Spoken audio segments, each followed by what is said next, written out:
During this demonstration, we will cover registering your company on the Travel Ledger platform, logging in for the first time, setting up two-factor authentication, and inviting your colleagues to join you on the platform. To register your company on the platform, you'll first need to have been sent a partner invite by email. Once you have received the invite, click on the link in the email, which will direct you to the platform where you can complete all the relevant details for your company. The first thing to check is your company name. At this stage, you can make any amendments required. If it hasn't been pre-populated by the inviter, you will also need to add your company ID, which can be ABTA, IATA, or TIDS. Other mandatory fields are company address, country, and of course, setting your password. The email address and name will be pre-populated by the invitee, but they can be updated. It is important to note that if you receive an invite, but you are not the person responsible for the initial setup and accepting terms and conditions, you can forward the email invite onto a colleague to complete instead. They will simply need to update the name and email address that are pre-populated on the registration page. You will need to set your password by entering it twice. The final step of company registration is to review and accept the Travel Ledger terms and conditions. You can now click on the register button to complete the registration process. Now that registration is complete, you can log into the platform for the first time. The login page will be automatically displayed to you, and you will just need to complete your email and password that you just set. You will now be prompted to set up your two-factor authentication. Two-factor authentication is in place to provide enhanced security.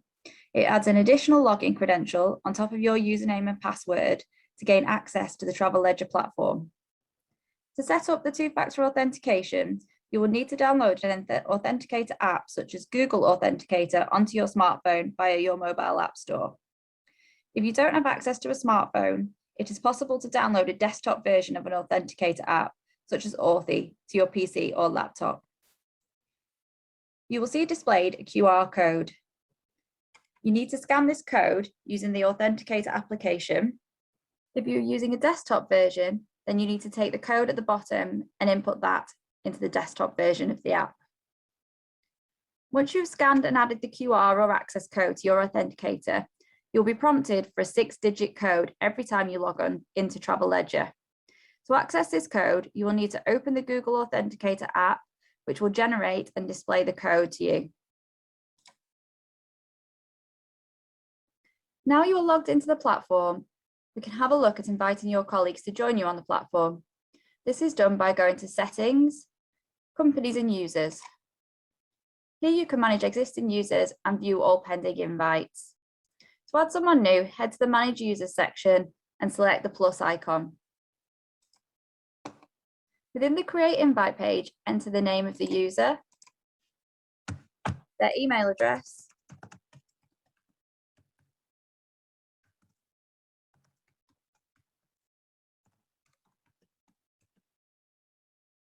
and the role type that you wish to apply to that user. Admin users have access to all areas with no restrictions, whereas normal users are unable to access various administration areas within the platform. Once the form is complete, click Save. An invite is then sent out to the user. They must register via the link in the email before they are able to access the Travel Ledger platform. That covers the registration process. In summary, we've covered registering your company on the Travel Ledger platform, logging in for the first time, setting up two-factor authentication, and inviting your colleagues to join you on the platform. For Q&A, detailed guides and glossaries, please take a look at our wiki pages.